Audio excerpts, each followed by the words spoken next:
Dostlar, sizlar mau jishu deganni yaxshi ishlatalaysizlar, bilmay. Ko'pincha jishuni yaxshi ishlatalaysizlar, lekin ma lianshu, lushu degandek gaplarni qaysi ma'noda deb toza uqolmaydigan ahvol bor. Amaliyotda bu uch so'zning ma'nosi intayin yaqin, ya'ni davomliq degan ma'noni bildirdi. Lekin ishlatadigan o'rni o'xshamaydi do'stlar. Mau lianshu deganni endi bu davomlashtirish, davomliq degan gap, buni qanday chog'da davomlashtirish bo'lib ishlatalaymiz deganda qat'i uzilib qolmaychi o'tirdi. Hech qanday to'xtash, uzilish bo'lmay shu izchil davomlashgan bo'lsa, mushu lianshuni ishlatamiz. Masalan, 这场雪连续下了3天 dedik. Bu qor izchil davomli qanaqali 下了3天 3 kun yog'di.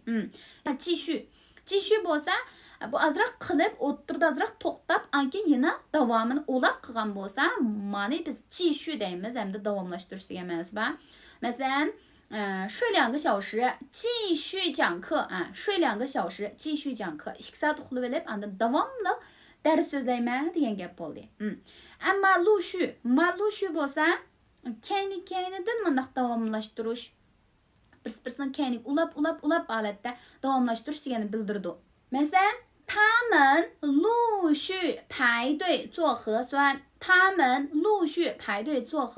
ular davomli qoldi qanday paydo o'chirib turib, qanday 做核酸 qilg'izadi degan gap.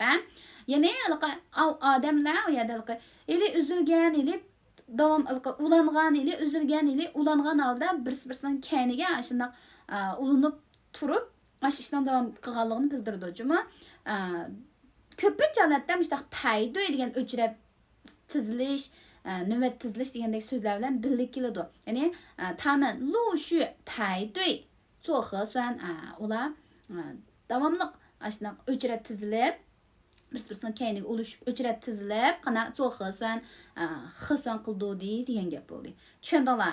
Shu ko'rinish ko'z oldinglar keldi-ku hozir. Shu ko'rinishni ham deb berdim. Bir-birining kayniga o'chirib tizilib xizon qildirish. Bunda chaqda da lushuni ishlatamiz. Yana birisi azroq dam olib, andan ishni davomlashtirish. Bunda chaqda jishuni ishlatamiz. Yana birisi qat'iy uzilib qolmay, davomli izchil yuz bergan bo'lsa, lianshuni ishlatamiz. Unda esa do'stlar, shu 3 so'zni ishlatib, 2 dan jumla tuzib, 6 ta jumla qilib avat boqamizda, chunki pek muhim, turmushimizda pek jiq ishlatamiz ham uchirtamiz. Cho'qim ishlatishni bilmasanglar bo'lmaydi. Ankin mavu Jiton Hanyu degan kitobning 2-qismini o'rganayotgan o'rganuvchilarimiz shunchalik endi o'rganish kirish ketdim, pek yaxshi o'zlashtirib degan inkos to'xtamay beryotdi. Hamma mishalik chiqarib qo'yay degan, ammo toza bekaliqi o'zim maqtagandek bo'lganmay deb yana chiqarg'im kelmadi. Shunga men bir sistemalik bir o'rganib, bir atal kitobni o'zim tugitib baqsam bo'ladi. Va yoki biz bu kitobimizning 2-qism, 3-qism, 4-qism, 5-qism hozir 4-qism keldik so'zlab. Aslida so'zlandi, men saqlan bo'lsam, ba'zilar so'zlanib bo'ldi, ba'zilar so'zlanib degandek, ba'zilar bundan keyin so'zlandi degandek. Shu necha kitobni bir tugitib olsam, men xil saviyaga ega bo'ladim. Bir yil yoki 6 oylik o'rganish plani tuzib, men shu bo'yicha mansam bo'pti deydigan o'rganuvchilar, men ayrim uchur qilsanglar bo'ladi.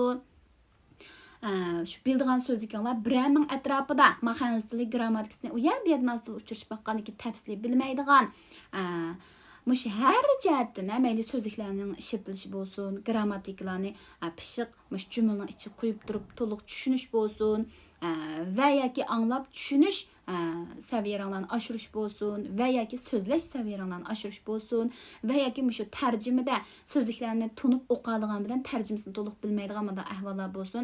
Ashuna hammasida shu universal jihatda yetaklash qilamiz.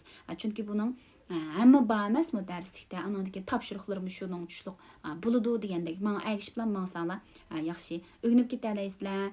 Mayli 0 saviya bo'linglar, o'rta saviya bo'linglar, yuqori saviya bo'linglar, ish qilib o'rganaylam desanglar, bizning darslarimiz bir-biriga bog'langan holatda. Bundan keyin salomatlan bo'lsa, men o'xshash kam qolgan, kam o'rganuvchilarimizning eng ehtiyojli bo'lgan mazmunlarni men tayyorlab so'zlab chiqaman deb turibman do'stlar. Boshpatda undar numerim bor. Ashni qo'shib men ayrim uchiriq sanglar bo'ladi. Andan guanju qilib tenzan qilishni unutmanglar do'stlar.